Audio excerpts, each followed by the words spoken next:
Imagine this, a man who stood on the stage every single Sunday, a man whose voice soothed the broken, whose prayers carried power, whose smile made people believe that hope was still possible in a world full of storms, a man millions trusted with their secrets, their faith, and their souls. His name was Pastor Malcolm River, and for years he was praised as the beating heart of the gospel world, a man whose presence alone felt like healing.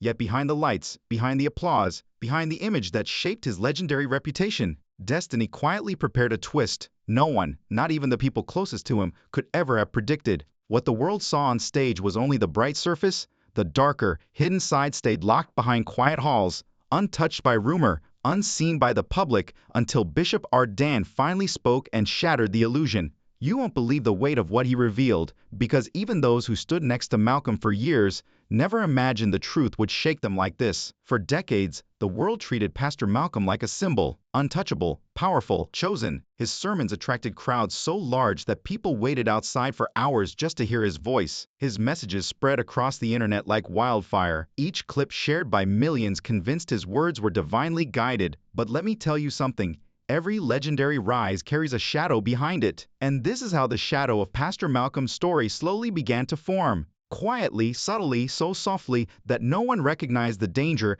until it had already grown into something far darker than anyone expected. While the world embraced a smiling leader who preached unity, healing, and light, a very different version of him was being revealed to the inner circle, a version that Bishop Ardan had kept silent about for years, holding onto truths he was afraid to speak, but could no longer ignore. Ardan said the shift didn't happen suddenly, it didn't explode into the open, it didn't announce itself. Instead, it crept in, gently unnoticed, through tiny cracks, one strange meeting here, one unsettling silence there, one cold stare that cut deeper than any argument. These moments seemed insignificant at first, but little by little they stacked up like stones, forming a wall no one realized was being built. And here's the shocking part. Those small warning signs eventually became something larger, something heavier, something darker, something no one in the gospel community dared to question, because questioning a legend feels like questioning God himself. And this is where the story becomes even more gripping, because according to Bishop Ardan, the turning point happened long before anyone realized anything was wrong.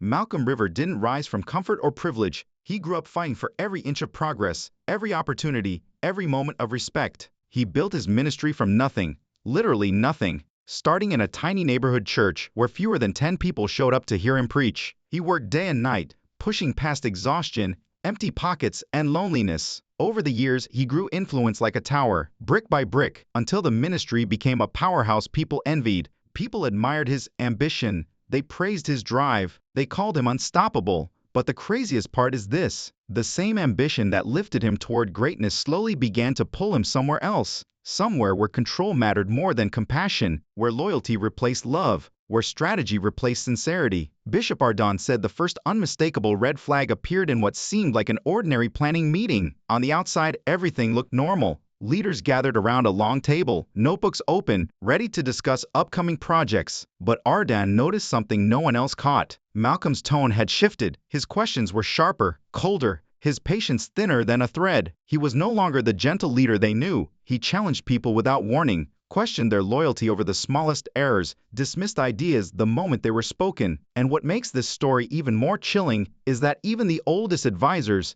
people who had served him for over 20 years, felt the change but said nothing. They were afraid not of Malcolm's anger, but of losing the man they once believed in. Ardan said Malcolm had become strategic in a way that frightened them. He planned every move with military precision, watched every expression, calculated every reaction. Nothing escaped his eye. Those who once felt encouraged now felt judged. Those who once felt valued now wondered if they mattered at all. And yet, the moment Malcolm stepped onto the stage, he became the man the world adored once again. Warm, inspiring, glowing with grace. People cheered, cried, lifted their hands, and talked about how he changed their lives. They had no idea that behind closed doors a storm had already started to grow. But destiny took an unexpected, chilling turn the day Ardan witnessed something he said he would never forget.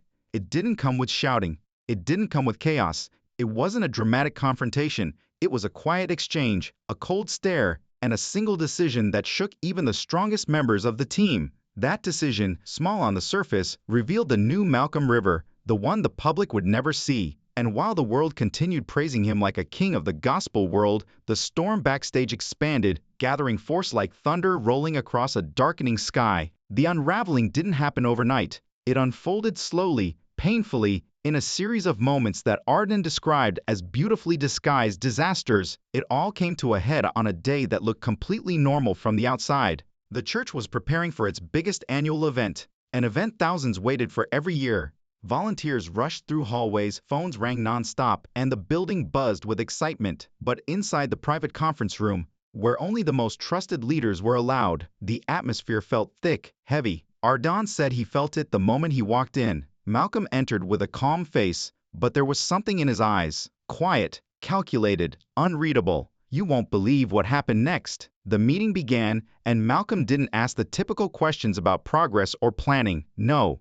He questioned people one by one about loyalty, intentions, commitment. People exchanged confused glances. Why was he doubting the very people who had built the ministry with him for years? Even those closest to him, the ones who prayed with him, cried with him, fought through the early struggles with him, felt a coldness that shook them. Malcolm didn't shout. He didn't need to. His words carried a weight that made the room feel smaller, tighter, suffocating, and that was the moment Arden knew. The man everyone trusted was not the same man behind the scenes. Something had shifted, something deep, something dangerous, and the world had no idea. Every correction Malcolm delivered in those days cut deeper than it needed to. Each challenge felt less like guidance and more like an attack, and the silences he left hanging in the air were louder and heavier than any words he could have spoken, slowly making everyone around him realize that something profound inside him had shifted. Something fragile and human had cracked beneath the surface. And yet, here is the shocking part, no one had the courage to push back. Not because they feared losing their position or reputation,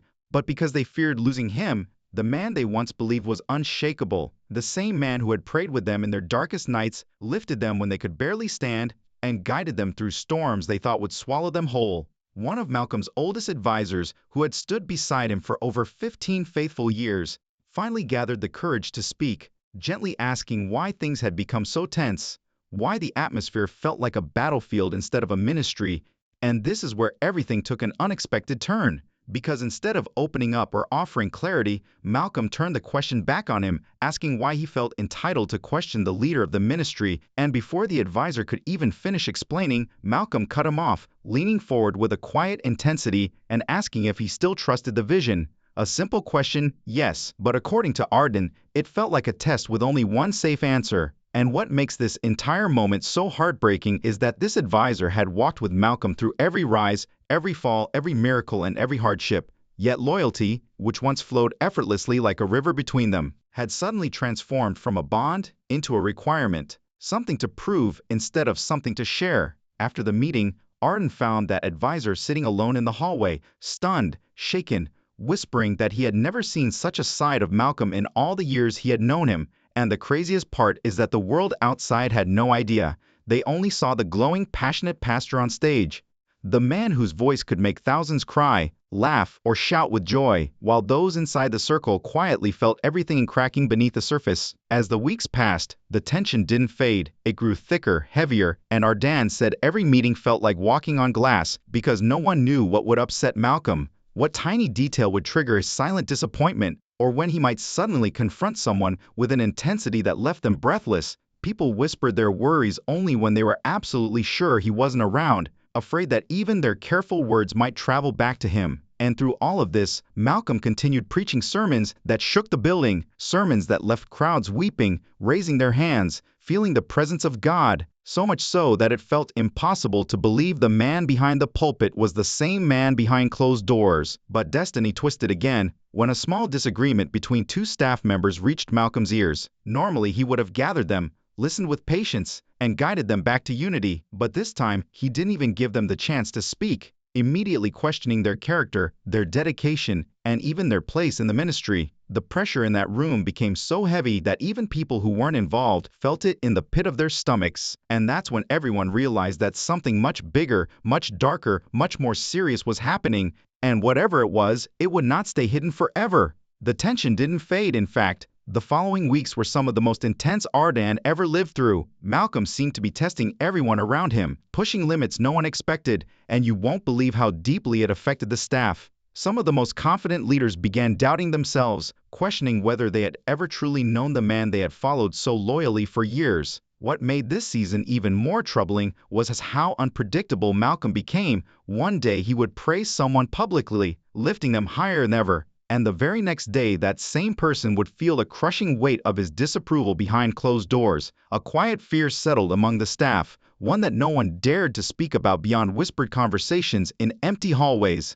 And yet, despite all of this, Malcolm's influence remained unshaken. People who were terrified of disappointing him still showed up every Sunday, volunteering, giving offerings, supporting the ministry with everything they had. The congregation adored him, the public admired him, and absolutely no one outside the building could see the invisible storm gathering strength behind the curtain. For those inside, every comment, every decision, every instruction felt like walking a tightrope suspended over fire. One wrong step could change how Malcolm saw you forever. But here's the truly astonishing part. Even in the middle of this silent chaos, the ministry didn't fall apart. It grew. More people, more donations, more attention. It made no sense, and yet it was happening. And then came the meeting Ardon would remember for the rest of his life. A major project, expanding the ministry into a new city, was being discussed. It should have been routine, but instead, it turned into one of the most intense confrontations Ardon had ever witnessed. Malcolm questioned every decision, demanded explanations for choices made months earlier, and challenged even his most trusted advisors in ways that left them stunned and speechless. He dissected objections with surgical precision, and for the first time, people realized the full extent of his power, not just in sermons, not just in inspiration, but in leadership, control, and an almost merciless clarity. One young pastor who had worked closely with Malcolm for over a decade tried to defend his point only to be met with sharp, cutting questions that left him doubting everything he thought he knew. And Ardon said the tension in the room was so thick, it felt like the walls themselves were holding their breath. Yet despite the harshness of the confrontation, no one left the ministry. They stayed, they adapted, they learned to navigate this new Malcolm, a version of him far more complex, far more demanding, far more unpredictable than the man they once knew. And this, Ardon said, was only the beginning. They learned to navigate this new, sharper, colder side of Malcolm, slowly realizing that his leadership now came with unspoken rules they had never imagined. Rules that demanded unwavering loyalty above all else, turning their daily work into a delicate dance between devotion and fear that everyone inside the ministry felt deep in their bones. But destiny twisted again when a minor disagreement unexpectedly escalated into a deeper revelation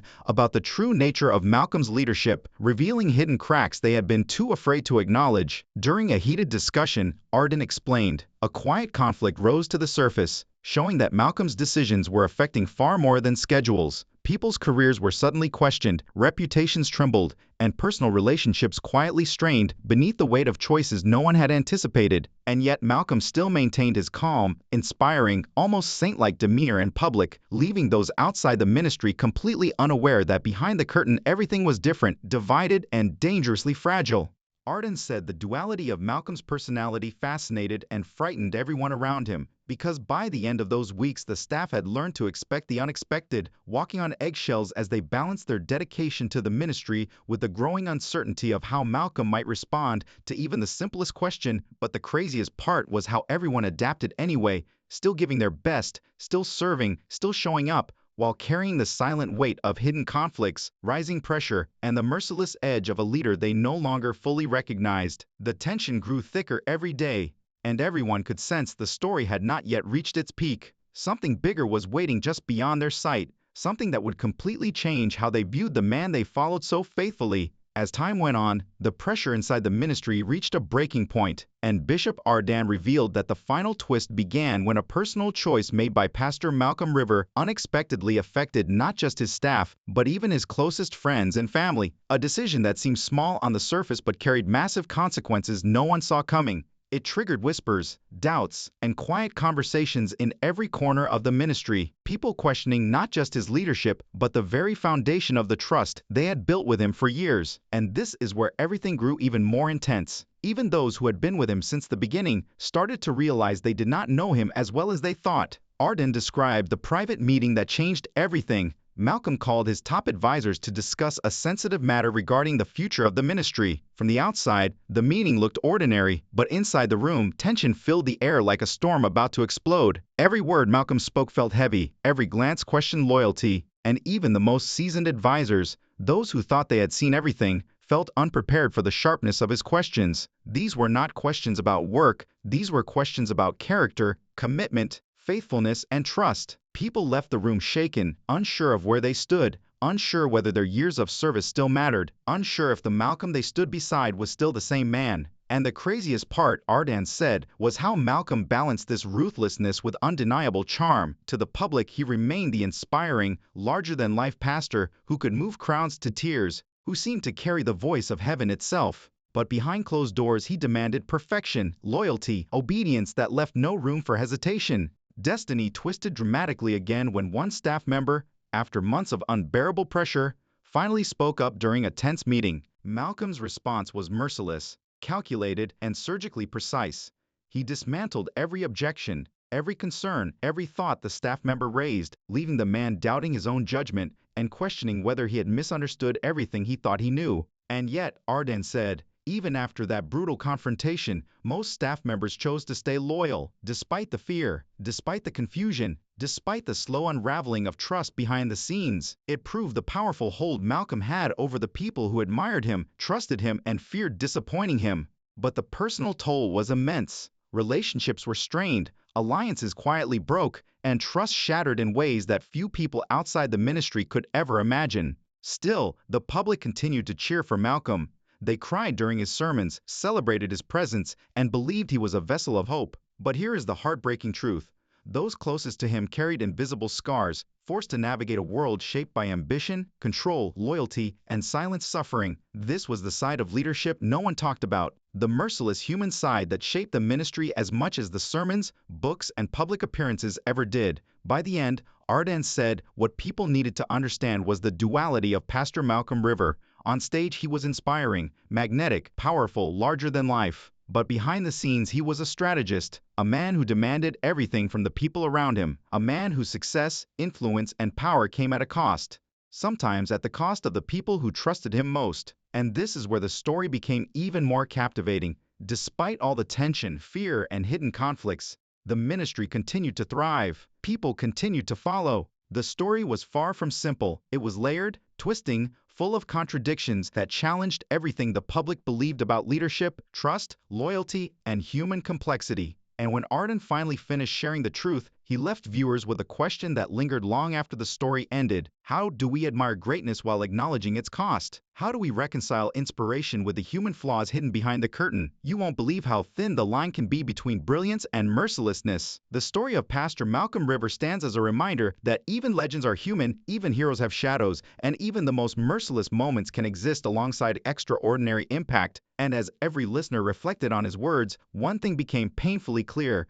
The unseen struggles, silent battles, and hidden decisions behind a public image are often the moments that define legacies, shape ministries, and leave the deepest marks on the hearts of those who witness the truth from the inside.